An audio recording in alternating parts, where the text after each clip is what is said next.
Hi guys, my name is Oliver, and today we are going to review with you another terrible case. Fear is a negative and unpleasant feeling. Would anyone want to experience it over and over again? Kassandra and her twin brother Rob were the exception. As young children, they couldn't go a day without the scary stories they liked to tell each other. In a room with the lights off, Rob was a natural storyteller, or at least he thought he was. Kassandra would scream at every story he told, and he, playing the brave though small man, would sprawl on his bed mumbling, "You can't even scare the neighbors, little Joey, with stories like that." No, scary stories are not your thing. They also watched the animated series Scooby-Doo together, and while watching it, they argued over which of the characters in the story would turn out to be a ghost or a vampire in disguise. Kassandra's intuitive guesses were often ahead of her brother, and then he was nervous.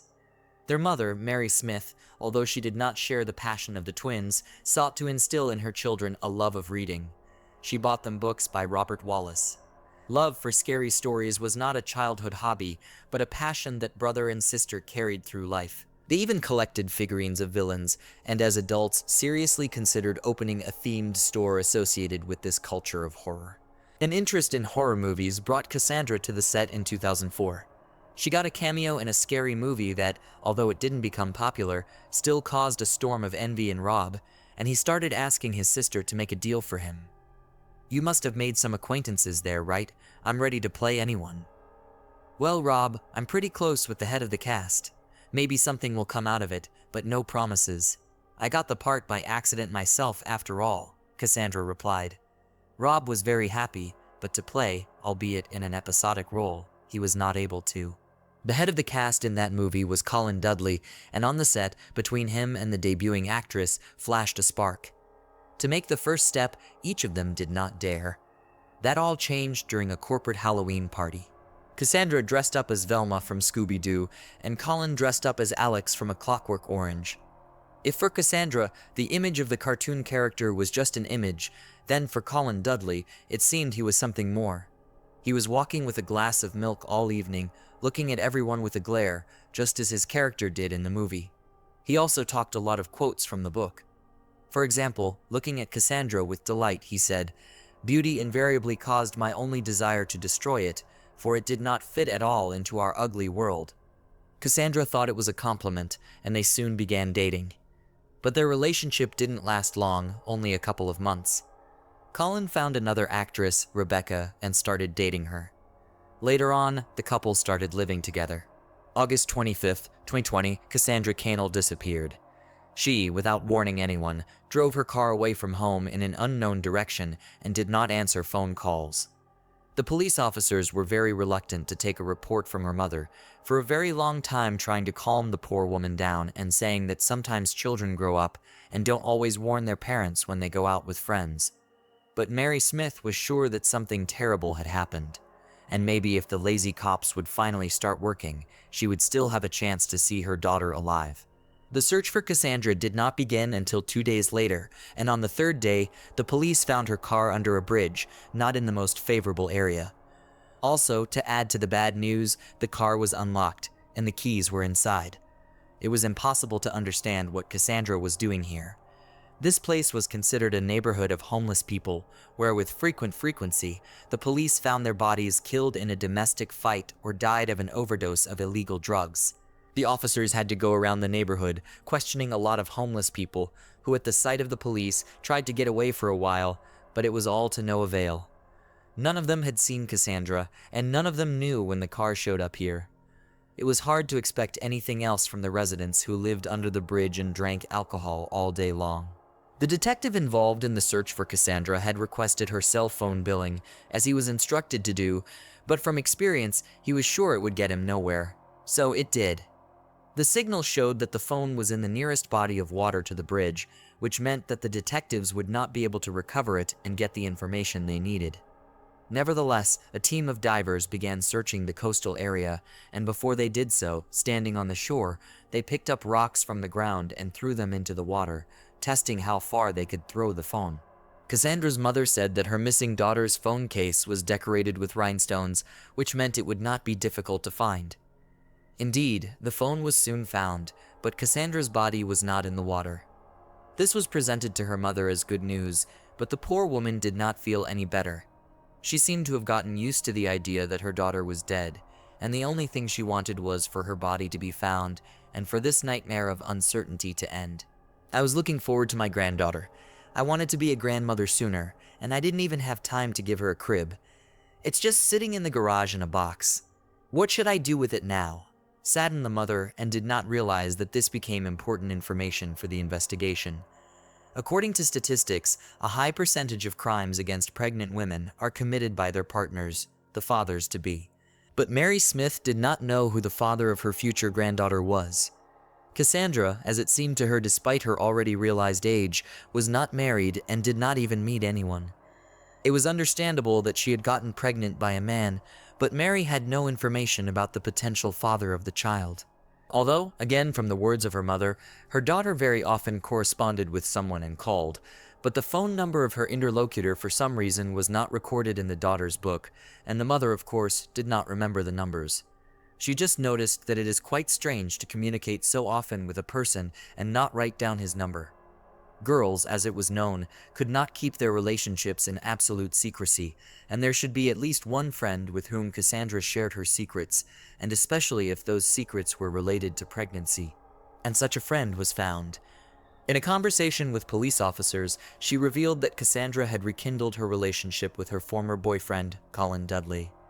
Yes, their past relationship in 2004 was short-lived, and besides, it's been 15 years since their breakup. It is strange, in general, that after so much time, they remembered each other. As it turned out, he himself came out to Kassandra, with whom he once worked on a movie set in 2014. He found Kassandra on Facebook, wrote some warm words, and confessed that just recently, his father died, with whom his wife Rebecca had a difficult relationship, and so he had no one to share his grief with. Kassandra, purely because of friendly motives, decided to meet and talk to the ex-boyfriend to calm him down. But the friendly meeting turned into something more. Since 2014, Colin began to live literally with two families, where Kassandra was in the status of mistress. When the young woman found out that she was pregnant, she did not want to inform Colin Dudley because every time she wanted to admit it to him, she recalled their conversation where Colin said that he absolutely did not want children, and that he was very happy about Rebecca being infertile. The news that he might have a daughter or son could destroy a real family, and Kassandra didn't want to hurt her lover, so she kept the news a secret. Meanwhile, her belly was growing, and it was impossible to hide it under the oversized sweaters. And in order for Colin to not guess anything, Kassandra stopped seeing him. But how to move on, she couldn't hide it for long, and if she lied about having another boyfriend, it would hurt Colin and cause them to break up. Kassandra decided that the bitter truth was better than a sweet lie, so she told Colin over the phone that she was expecting a child with him.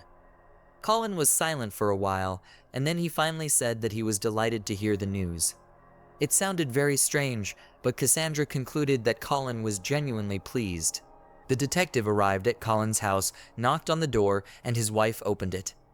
Deciding that it wasn't quite ethical to talk about a missing mistress in the presence of Colin's legal wife, the detective introduced himself as an old friend of Dudley's.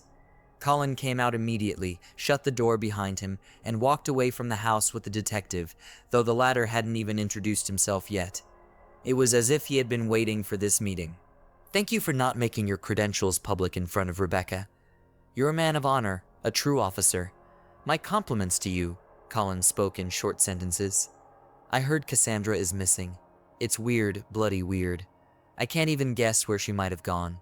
She told me she'd had a big fight with her brother and was really worried about it. I advised her to stop by and make up with him. I don't know if she listened to me or not." That Kassandra and Rob had been in a fight, the detective knew. Rob had told him about it himself.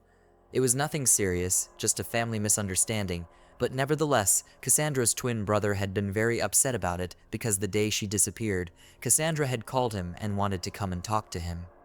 But his proud brother had refused, and now he blamed himself for it. If his sister had come to see him that day, she wouldn't have disappeared. "You know, officer, I'm not the nicest person. I think you realize that dating my ex-girlfriend in secret from my wife, and for such a long period of time. I'm sure I'll be punished for it in the next world, but the human heart doesn't decide who you fall in love with. In 2014, my father died. He literally hated Rebecca with all his soul, and the feeling was mutual. But he really liked Kassandra. He often remembered her, reproached me for the fact that we broke up with her almost immediately after Christmas. We often fight with our parents, accusing them of not understanding, and then it turns out that it's us, their children, who don't understand. And it hurts. My father was right, of course, and after he died, I just wanted to fulfill one of his wishes. And so, I resumed my relationship with Kassandra. Rebecca needed to be broken up with. It was a conversation I kept putting off, you know. This family stuff sucks you dry, so I kept stalling. I've been living a double life for 5 years. It was hell. I had to make excuses for coming home late all the time to hide it. I'd tell her about some fictitious business trips and even bought a fishing rod, even though I hated fishing, a stupid pastime. And I'd tell Rebecca I was going to the lake while I went to Kassandra's. Before coming home, I'd buy fish at the supermarket for extra convincing, and Rebecca would bake it in the oven, and I'd eat it, even though the smell of fish makes me sick. Did you know Kassandra was pregnant? What? Pregnant by whom? I don't have that information, but she told a close friend of hers that it was from you. That can't be true. She's been adamantly refusing to see me lately, and I guess I understand her and can't blame her for that. Naturally, she was tired of being in the background and wanted a family, which unfortunately I couldn't give her. I guess that the reason she refused to see me was because she had found someone else. When was the last time you saw her? Asked Detective. Colin, honestly, I can't even remember. I think it was about 3 months ago, maybe 4 if you don't count the time we literally ran into her at the mall by chance. But that was fleeting because my wife was in the fitting room, and I just got tired of waiting for her and decided to take a walk to the coffee shop. Tell me, officer, is there any chance you'll find her alive? Dudley asked one last time. We're doing everything we can, believe me. This was not Colin's last encounter with the detective. Even though Kassandra's phone, which was lifted from the bottom of the pond, could not be recovered, the police requested the details of the calls of the missing person. And it turned out that most likely, the unsigned number about which her mother told her belongs to Colin Dudley. Most often, Kassandra called him, and even on the day of her disappearance, they called each other. In addition, on that day, the police received CCTV footage from the train station near the bridge where Kassandra's abandoned car had been found. And on it, they saw a strange man who stood out in the crowd of passengers on the platform. He wore a long cloak, gloves, his face was hidden in a scarf, and a hat was placed on his head, the sides of which covered his eyes. It was impossible to make out the face, but the detective said that the man's gait reminded him very much of Colin Dudley. As for the hat, it was almost identical to the one worn by Alex from A Clockwork Orange. After continuing to follow the strange man through the CCTV cameras, the detectives noticed that he literally went into the cafe for a few minutes, then came out of there and went towards the parking lot where he got into his car and drove away. During all this time, the stranger never showed his face, but they could see the license plate number of the car in which the stranger got into, and the car belonged to Colin Dudley. A unit was sent to his house with a search warrant. The detectives had hoped that Kassandra was alive and in the basement at Dudley's house. At first, there was no evidence of a murder at Colin's house, but in the closet, they found the very hat Colin was trying to cover himself with. They then went down to the basement, but Kassandra was not there, nor was there any evidence of the crime. However, the service dog, which was trained to search by the scent of blood, barked as it sniffed the couch, and that was already a very alarming bell. Colin assured that he had done nothing illegal, that the police simply had no evidence and no other suspects, so they were trying to pin the crime on him, an innocent man. The detective interviewed his wife, who of course was shocked at what was going on in their home, at the accusations against her husband, and at the fact that she had been deceived for years. Yes, she could say a lot of things about her husband and her emotions, but when the detective asked her if her husband was capable of murder, she, after thinking about it for a long time, answered in the negative.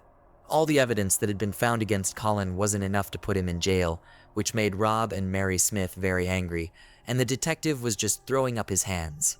Colin was called in for questioning again. He thought carefully about the crime as he had an alibi for all the allegations. On the morning of August 25th at 6:30 a.m., Colin visited a hardware store where he purchased household cleaning chemical as well as trash bags, and indeed, the store's cameras confirmed it. But the large trash bags overshadowed this situation.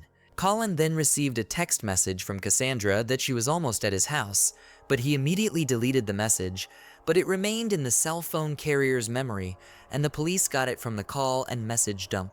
Also, according to their cell phone billing, the couple did not leave the house that morning for several hours. Colin then turned off his phone, but left his mistress's phone on, most likely by accident, and police saw the entire path of his movements, including where he was seen on the station's CCTV cameras, as the police already knew. After the cafe, where he was probably recovering from the murder by washing up in the toilet, Colin got into his car and drove to the pond where he had dumped Kassandra's phone, where the last signal from the cell phone had been received. It was now necessary to search for Kassandra's body. The police, in order to accurately track the route, seized a GPS tracker from Colin's car. The device completely replicated the movement of Kassandra's cell phone signal, but there was new evidence in the case based on his movements the next day. The cops retraced his path that went through the woods, and there in a ravine, they spotted a huge trash can tied with ropes. All the ground around it was covered in blood, and it became clear what was in the container. Yeah, they were right. By then, it had been a month since the murder, and identifying the body was difficult. The police were helped by Kassandra's tattoo, which was described in the search notes. Colin was apprehended the same day and charged with murder. Forensics conducted a forensic examination and indicated that death was caused by a fractured skull due to blunt force trauma. During the examination of the basement of the Dudley house, the police found traces of blood which could not be completely cleaned. Rebecca knew nothing about the murder. All day, she spent in another part of the house, from which no noise in the basement could be heard. And she also confirmed that Colin never wanted children and his story about her infertility was just a fiction. The police took this as a motive for the crime. During the trial, due to the lack of witnesses' physical evidence such as the murder weapon, it was impossible to convince the jury that the murder was committed by Colin Dudley. Then the court made a deal with the killer that if he pleaded guilty, he would get a lesser sentence. Colin was sentenced to 26 years in prison. Kassandra's mother and her brother, who still felt guilty that he had not agreed to meet with his sister before her death, were very upset because the killer would most likely live to see the moment when he could go free. Thanks for watching, guys. That was Oliver with you. Subscribe to the channel. There are many shocking stories ahead. See you again.